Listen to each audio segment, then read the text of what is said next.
Jacques, and welcome. Thank you for making time to have an engagement with us on such an important topic. So for the purposes of this session, maybe if you can just introduce yourself, tell us more about yourself and your background, and then we'll kick the discussions off after that.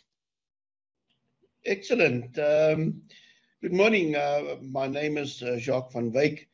I've been in the forensic investigation area for about 27 years, both from an investigative portion and also from the academic view, and been in practice for 22 years where we both deliver services to the public and the private sector. In my exposure in the private sector, we deal with municipalities, provincial and national government, and therefore have a very good feel for what we're seeing and the challenges that we currently have and deal with on a day-to-day basis. I must confess up front, I haven't been involved in any audits for the last 14, 15 years. So although we look at the same client, we have different glasses on when we view them, and yet we want to achieve similar things. And therefore, I hope I can give you some insight from an investigative point of view, versus the audit point of view. Thank you for that. I'm looking forward to the insights. So let's just jump straight into it. So broadly, when you're looking at the disclaimer municipalities environment, the overarching factors to the current state range from missing documentation, limited to zero enforcement of internal controls, and lack of oversight. How does this environment contribute to a fatal ground for fraud and corruption to be perpetrated? Okay, let me just start off saying that our constitution, which is considered one of the best in the world, is very clear that government delivers to the people, and it must deliver in a very transparent and efficient manner to ensure that the limited resources we have in South Africa reach those that is in real need. And what we find is that when we investigate, if you find a very chaotic environment, so what is chaotic? Not being able to get answers from people, not being able to find documentation, or the lack of documentation, or the consistency of documentation, which means that effectively we cannot investigate, we cannot compare, we cannot look, we cannot tick the box to see if what has been asked on tender for have been delivered, if there's been value for money. Also, where there's a lack of oversight within a municipality, that normally is also a good indicator that this is an environment that potentially can be ripe for fraud and corruption. And we also find a very dominant person if you ask questions, and people say that, listen, I can't really answer you, the right person is ABC, but you are the person that are responsible for those things. So typically, where you walk into, where it's easy to access offices, where there's no filing done, where there's no person of responsibility, there's no reporting, those are typically environments that we see and we go like, and that is going to probably lead to an investigation with, probably very adverse findings in our investigation. Because, in its most basic form, we want to see if there's compliance. We want to see if there's accuracy in terms of information and what was delivered. We want to see if there's completeness. So those are words that, auditor will say, but hang on, Jacques, those sounds very familiar to me. Those are one of the 7 pillars, that we have a look at. And yet, I say again, investigators look at the same information, but just through different eyes. And yet, where you look at if everything is there and if it's a fair representation, I look at it and say, did we achieve the outcomes as prescribed by law? Thank you for that, Jacques. So you've conducted investigations in various municipalities, and I'm certain that you can narrate a story. So what are some of the most common fraud and corruption schemes that you've observed? And maybe just give us specific examples in this regard. All right. We see a lot of things. We see, for instance, double payments, people increasing their salaries, or products not being delivered or of poor quality. But the biggest challenges we find, or the areas that we see the red flags or our investigation focus on, is in terms of procurement. And the manipulation of procurement. Why? Because if you look at municipalities, a large portion goes to salaries, and very little is left for capital investment and maintenance. So in the old days, it used to be a third for salaries, a third for operational budget, and a third for capital investment. So what is left is a budget for procurement. And this is typically where we find the processes are manipulated. And so what do we find? Firstly, either there's procurement without any process. So you see a tractor, or you see, upgrade to a building, and you say, can I see the paperwork? And there's nothing. Or there was no proper planning. So in terms of need analysis, budget allocation, advertising, it's sticking to the required X amount of days for that advertisement, the procurement going through, the right process. Or we find, for instance, where values are split. So, a R1 million job is split into 50,000 Rand, so it can go through a different process, but you pick it up on the frequency. Or you find that companies cover quote. If you do a bit of investigation, you find out Jacques is submitting 3 quotes under 3 different companies, but in essence, it's Jacques that's submitting the same quote, and it's being manipulated. Or something else that's lately been happening, ghosting, where I take a legitimate company and I take their credentials, I put in, the tender or quote, and on the strength of those credentials, I then get the work. But in actual fact, I have leveraged off a legitimate entity, and they're not even aware of this. Then something else that's also becoming quite prevalently lately is forging of documents. Forging of, for example, tax clearance certificates. Compliance to, for instance, if it's in the construction, CIDB, or where I misrepresent my CIDB grading in order to get work on this. So there's a lot of these things happening, but procurement, if you put your finger on procurement, in most cases, if I have to sort of make a guesstimate off the top of my head, my gut feel says I think about 70% of the issues we find within municipalities has got to do with some form of procurement irregularities. And therefore, because of the amounts involved. So there is an effort lately to make the amounts smaller to try and get under the radar. But in most cases, if there is no documentation, or there's no process, or you can't find the evaluation or the adjudication, committees, or there's conflicted, you have people serving on both committees, or there are politicians that are involved, or it's shocking that the effort are not even made these days to do this, to cover up. And the reason for that is the lack of consequence management. Where the Auditor General have an adverse finding, or you can withhold your opinion. It hurts, and people get slapped on the wrist, or people say, we can do better, or we should be doing better, where there should be consequences to that. So procurement, and then just, if you're not sure, procurement.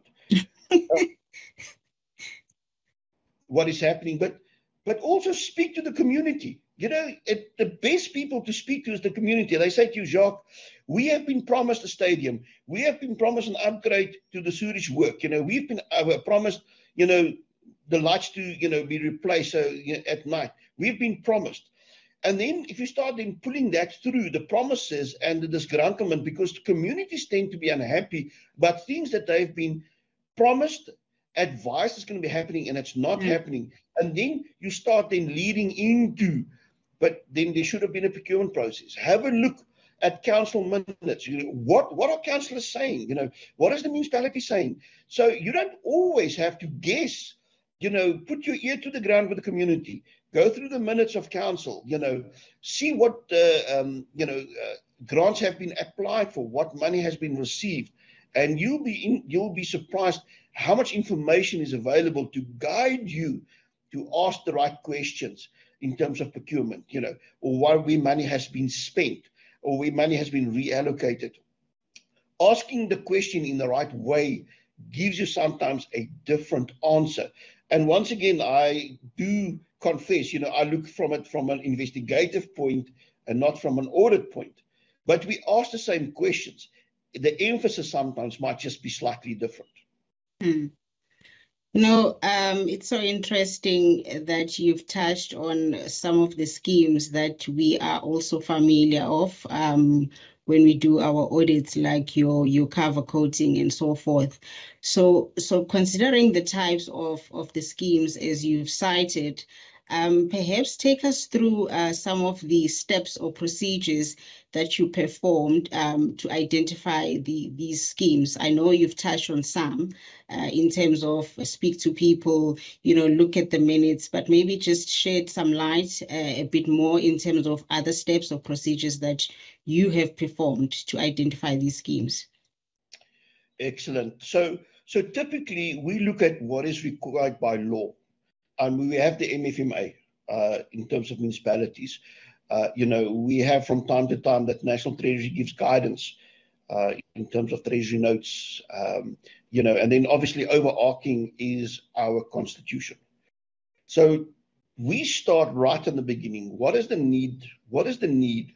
So there must be a need analysis, a need that needs to be satisfied on that. The second step is that there must be some allocation of budget. So we go back right to the beginning to see, was there a need analysis done? Okay, how was that recorded? Was it recorded properly? Then in terms of the next step, in terms of the budget, okay, how was it allocated? Was it ring-fenced properly? Has the budget been properly approved? Who approved it? So literally we go down to the micro level. Because even if money was not lost to the municipality, if the process is flawed, it leaves doors and opportunity. Okay. And people make honest mistakes. Please, we're not judge, jury, and executioner. We are there to see if there has been compliance to a legislative process that must be done. Then we will then follow through to the advertising. Was the tender properly advertised? Okay.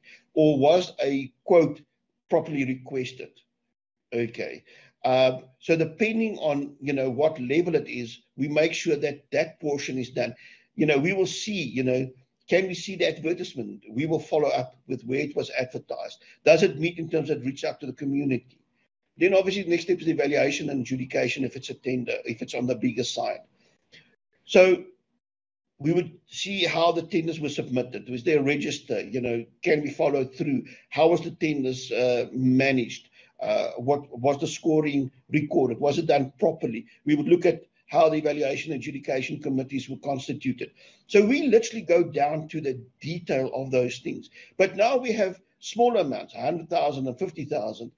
Was it properly done? Because a lot of times what we're seeing now is those bigger amounts are splitting up. So the same supplier now suddenly gets paid 20 times. So if we do a bit of analysis on the bank account, for instance, we will pick up those companies that gets in either in value or in volume, and that would also trigger our information, our curiosity in order to dig further into those, event suppliers on that. Then we will start also looking at companies, do they share telephone numbers, addresses, product information?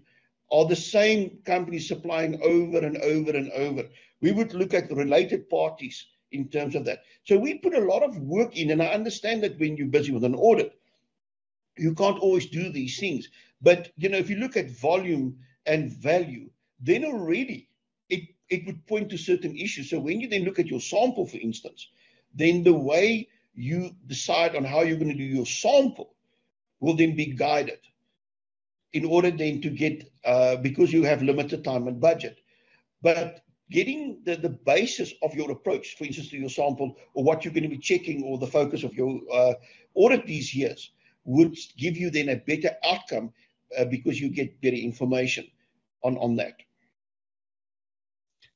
Thanks for that insight, Jacques. You've touched on some of the red flags to look out for when doing the investigations. But maybe just to cover that aspect in terms of what will be the red flags that one should look out for in terms of identifying possible fraud and corruption in a disclaimer municipality or environment. This is quite interesting. My answer is going to be slightly different. I look at the management and control of documents at a desktop level. What is a desktop level? If you walk into a municipality, do I have access to offices? If I open the door, can I walk into any office? Are the documents in files?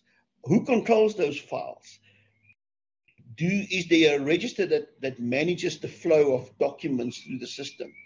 Because if the environment is chaotic, that for me immediately is a red flag. Why do I say that? Because both in audit and investigation, we look at information, either the availability and correctness of that information or the lack of that information. So if there is no document control at a desktop level, or if every document is controlled by one person and there's not a natural flow of documents, that is a huge, huge, huge red flag.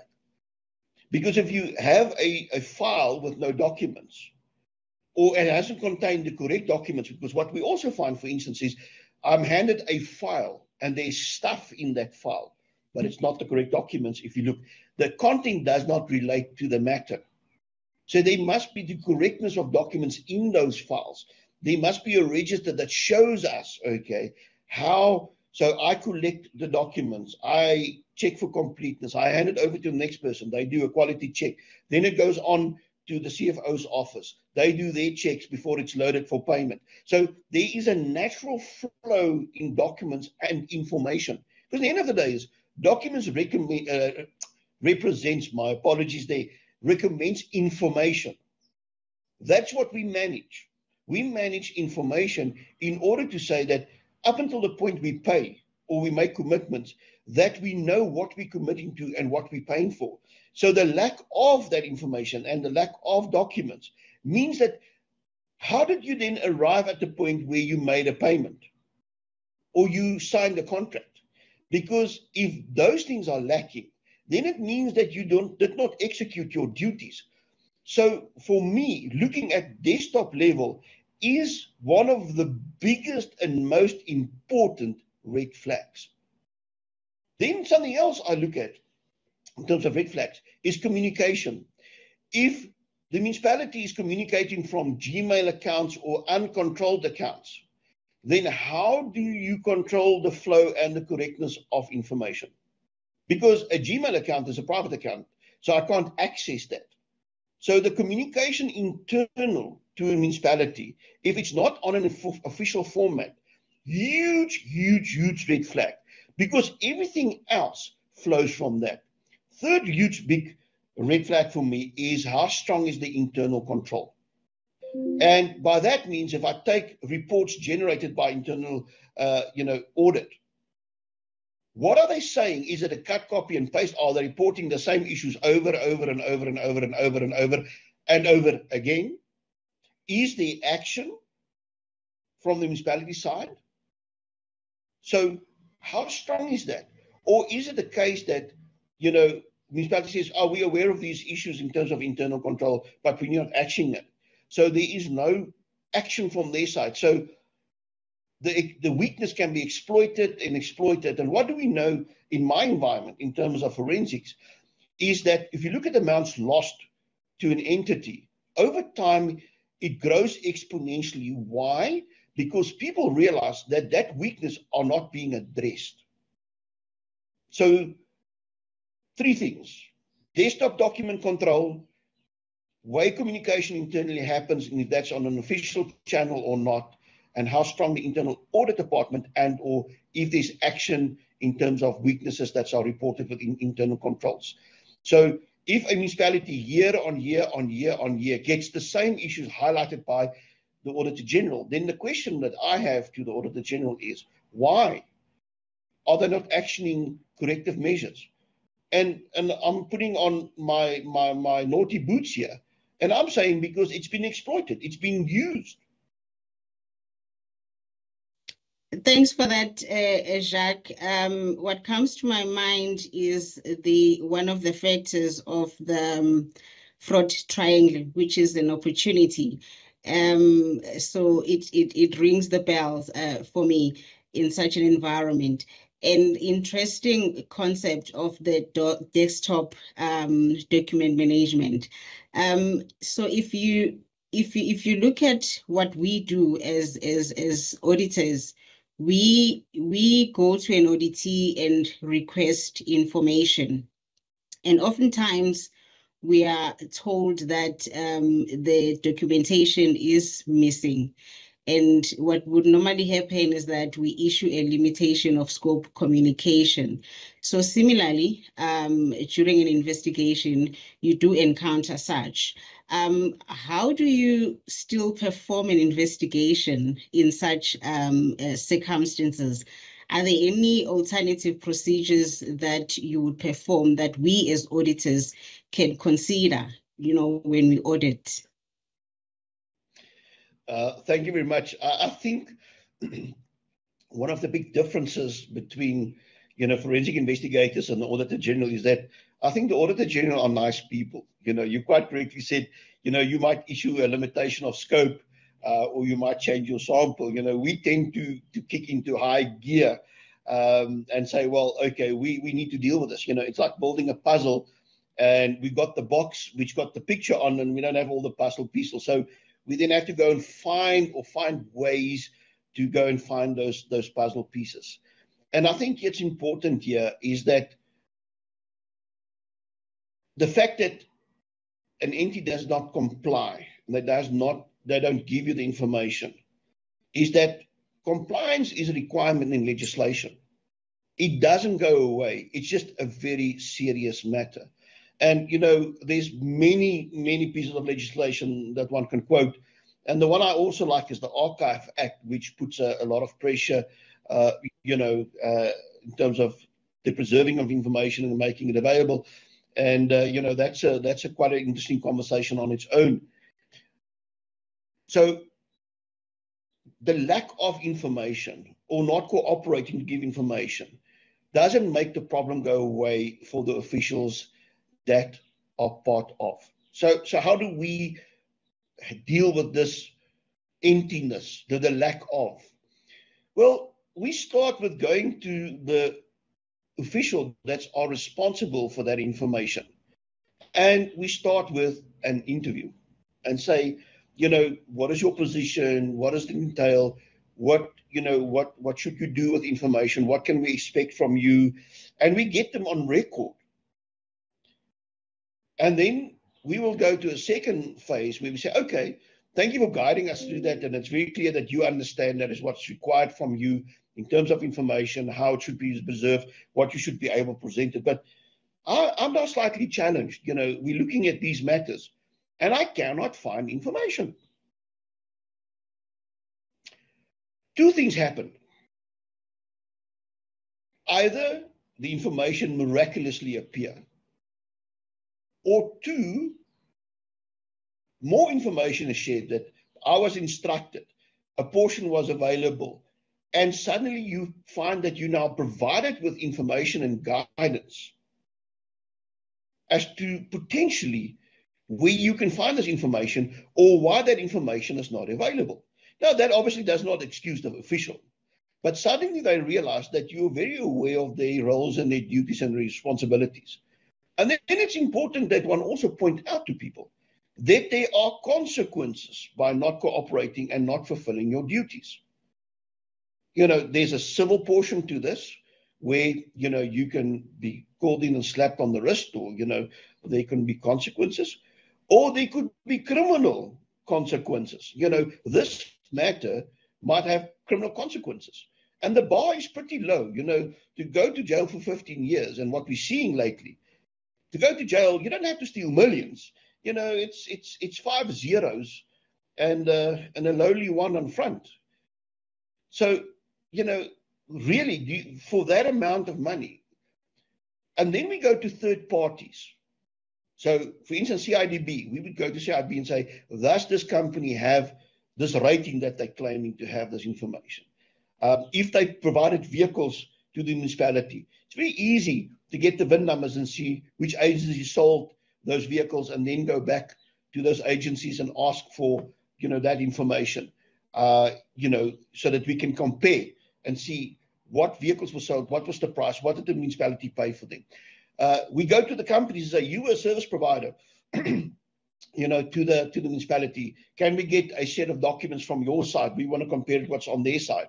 So there are ways and means that you can generate information. The banks can provide you the bank account information from the municipality. I prefer to go to the source, because it's very easy these days to manipulate bank accounts and to forge information.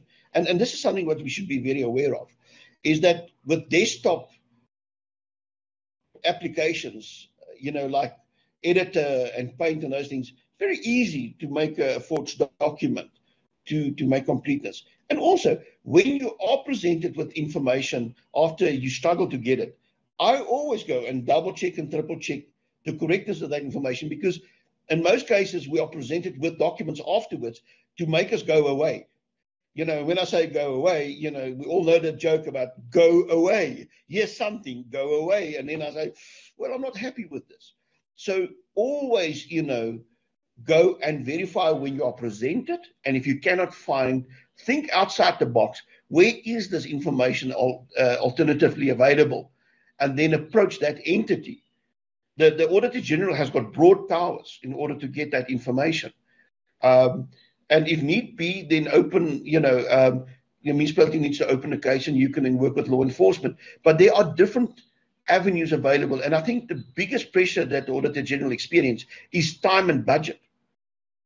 And the municipalities know this. So they know that they play the go away game long enough, or they're not there long enough, that eventually the Auditor General must complete its report. And then that strategy of go away, although we don't have information or limited information or incorrect information, eventually the agent will go away. And then we get that little table with the faces on that's, green, yellow, or red. And I just had the benefit of looking at a municipality where there's been many red faces on all the columns for many years. And then we go on again. So there is information available. We live in a time of very rich informational sources. It is tapping into them. And be it somebody that gives a grading, given a bank, giving a supplier, you just have to think outside of the box and go, And in many cases, you find that companies, when you find ghosting or fronting, suddenly become very cooperative and will actually give you original documentation or access to information, because they suddenly realize that there might be some very serious consequences from a criminal prosecution perspective that suddenly motivates them to become a bit more cooperative. Thanks for that insight, Jacques. I have no doubt the colleagues will benefit from those tips. So as we are coming to our closure of our discussion, so municipalities conduct investigations, and there would be reports that are compiled. So as an expert in the forensic industry and having compiled a number of reports, investigation reports, what do you think are the indicators, for a reader of a report, for them to know that the report is solid or it's reliable? That's that's a very good question. And for me is, if you take a report cold, remember we didn't do the investigation, you don't have insight and back knowledge of the matter. So a good report is a report that allows the reader to go on a journey. So what is that journey? First, you can understand what is the scope of the investigation. What are the matters we need to be looking at? And why are we looking at those? Then the process and the approach that was going to be followed by a description of the work that was done. So we collected the registers, we analyzed the bid packs, we had interviews. And then, is that investigation properly documented? If I refer to an email, is it available? Okay. And then obviously, if the chain of evidence can be relied upon, because any good report must be properly supported by supporting documentation. And then finally, what does the findings say and the recommendations? A lot of times you get reports and it's got findings in them, but you cannot follow the investigation through from the start, from the scope, right to where they arrive at the findings, and the recommendations. So there's this empty space in between. I want to be able to follow the story from the beginning to the end. So going back through the steps again, there should be a clearly defined scope. There should be a clearly defined approach that will be followed. Then the investigation process must be properly documented, how it was done, where it was done, and that must be supported by proper documentation. That must lead up to the findings, that must speak to the investigation process, because then you can see if the findings are supported by the investigation process and documents, or the lack of documents, and the interviews and information. And only then can you then line up the findings in terms of the recommendations. The action that must be taken. So many a times you find that you have this report that has got findings in, but you cannot act on a report with findings that you are not able to follow through the process. I mean, we don't take a book and read, it's empty pages, and then at the end we have the final chapter and we read and go like, oh, okay. So John loved Sue and they lived ever after. No, we don't know what happened in between. So the same with a good investigation report. I always say that when you go to court with a report, that's your final quality control. Why? Because you must be able to take a judge through this whole process, that he can then make a ruling and finding that you arrived at the right answer, that the process that you followed was sufficient. And where you had challenges, you had applied different investigation techniques in order to be able to get information that allows you to arrive at the certain findings that you then present in your report. And that's critically important. So I'm not saying, a report of 1,000 pages is a good report, because what you also find is a lot of investigators put a lot of information into the reports. We call it padding. There's a lot of stuff in the report, but it doesn't add value in terms of your ultimate findings and your recommendations. A good report is one that tells the story and that has got that golden thread weaved through it, where you can pull it through from the start right until the end, and where you have questions that you can have them answered by the documents and supporting files that forms part of that report. But a report without its supporting files doesn't mean anything, because you must be able and see, did I have the right document? Does that document actually speak to my investigation approach and my findings? So, stuff doesn't mean it's good stuff, but those are the 5 building blocks, I believe, that should be there. And, if you have a good report, you will get that gut feeling, because everything flows, it makes sense, it falls into place. It answers the question that we had right in the beginning, which was, what is the scope of the investigation? And it answers that and say, yes, I have that golden thread that pulls through for me.